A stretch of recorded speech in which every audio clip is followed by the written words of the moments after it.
Hey everybody, and welcome back to Video Game Esoterica. On today's episode, we're going to be comparing both versions of D2. The one on the left that you're looking at with the plane scrolling by is from the M2 version, and the screen on the right is going to be the FMV intro from the Dreamcast version.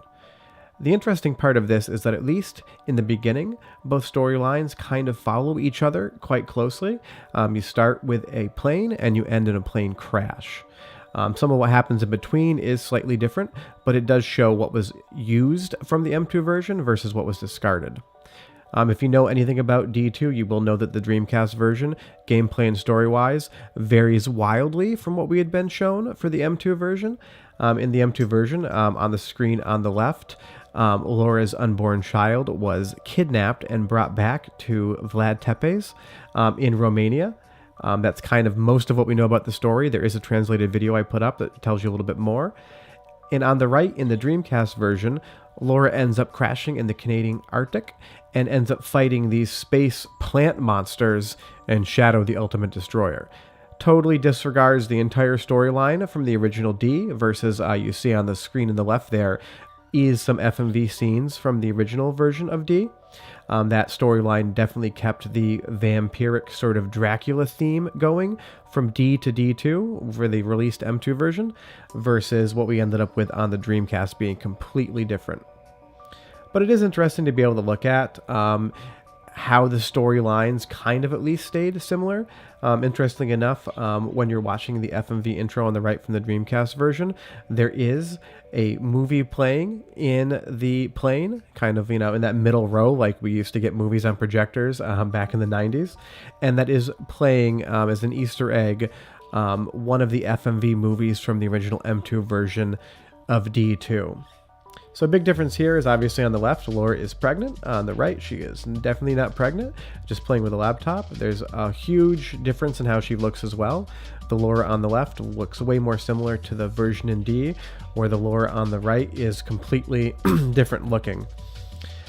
So as far as the storyline goes, in the original M2 version, you have this electrical storm that's going to end up with the devil or some sort of ethereal demon coming and stealing Laura's unborn child, where on the right, you're going to have a meteor strike the plane during a hijacking attempt from Shadow the Ultimate Destroyer and his minions. It's kind of hard to follow the story in D2 for the Dreamcast. It definitely jumps around a lot.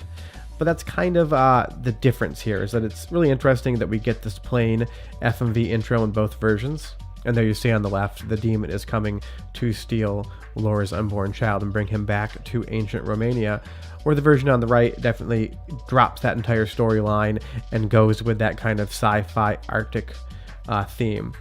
Interesting enough, in interviews, Kenji Eno said that D2 for the Dreamcast was what he always intended, which makes absolutely no sense. I'm not sure if that's a translation error because the games are completely different.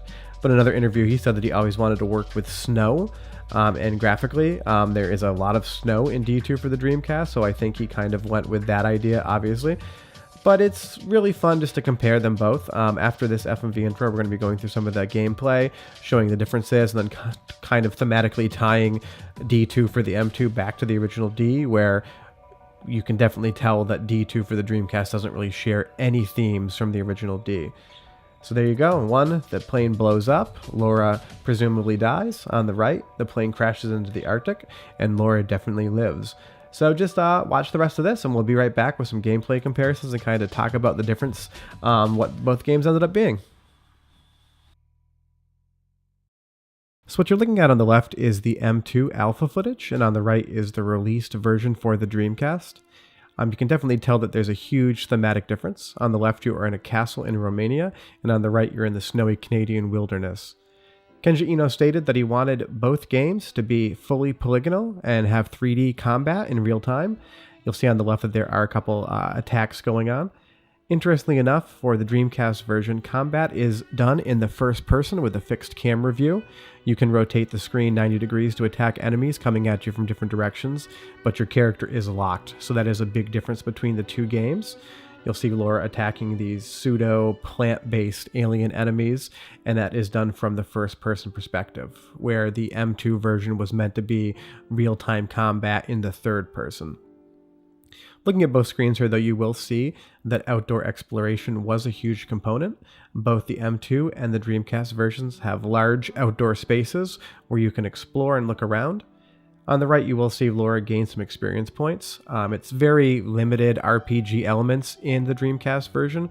Basically, you just increase your overall health. Not sure if the M2 version planned on having any RPG elements in there, such as character progression, or if this is something that came just for the Dreamcast version. But you will see here, you have both characters exploring these large outdoor environments, so that definitely was something that came from the M2 version to the Dreamcast. Obviously, environments are completely different, but the overall idea is similar. Thematically, though, you see those aliens on the right. What we're going to do here is show you the M2 version of D2 and the original D side by side. Thematically, you can definitely tell they are extremely similar. On the right, for D, I was playing that on the Sega Saturn, you have another medieval castle. How the story goes is Laura's father murdered a bunch of people at the Los Angeles hospital, and when she goes in the front door, you end up in this medieval environment. And as far as the overall look is concerned, the overall environment, D2 for the M2 definitely carried that sort of feeling much more than the Dreamcast version did. Minus the fact that the Dreamcast version has Laura and a plane crash, the games are completely different as far as setting and story are concerned. What you're seeing on the right is Laura in this little cabin in the wilderness in Canada, and the gameplay of the Dreamcast version more similarly resembles the original D, where you have these third-person kind of views of interacting with the environment, something that's not present in the M2 version. You'll see here on the left she's opening a drawer in the original D, and on the right here she's trying to open a locked cabinet. But as far as kind of the camera angles and the overall gameplay elements of these indoor areas, D2 for the Dreamcast much more similarly resembles the original D, where the M2 version, as far as the setting and the overall look, are more comparable to D. The gameplay is much different. It takes place completely in this 3D real-time environment. So it's interesting to think that all of these versions kind of incorporated some of the same ideas, yet some versions completely got rid of other ideas. D2 for the Dreamcast has that explorable environment, yet the story and setting are completely different. But the interiors of D2 much more resemble the original D on the Dreamcast version of how you interact with the environment. On the left, you just have the character running around. On the right, you have these 3D camera angles. So as far as how the game's played, there's a definite huge difference in the overall feeling of the games. Now, of course, with the alpha, we don't know what we're missing, so it's possible that some of these components would have been included into the gameplay, but we can only talk about what we know, and this is the only footage that does exist. So on the right here, you're going back into the plane from the original FMV that we showed earlier from that crash. On the alpha version, there really isn't any sort of like mature subject matter.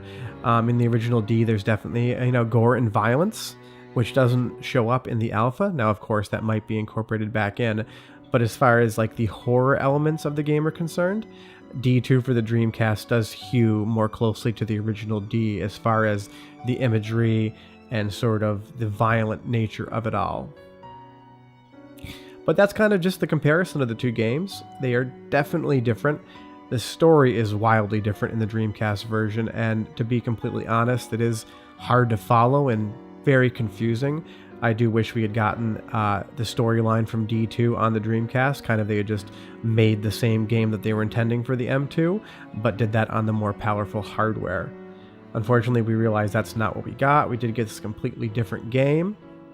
It does kind of feel similar just in the strange sort of esoteric environment that Kenji Eno set a lot of his games in, but short of that, it is wildly different, and that's the unfortunate part, is that D and D2 for the M2, the storyline is something that's much more appealing, where the Dreamcast version is still a great game, still something you should play, but it just doesn't feel part of the same series. But that's basically it. The two different versions of D2 on the left, the M2 unreleased version on the right, the Dreamcast version.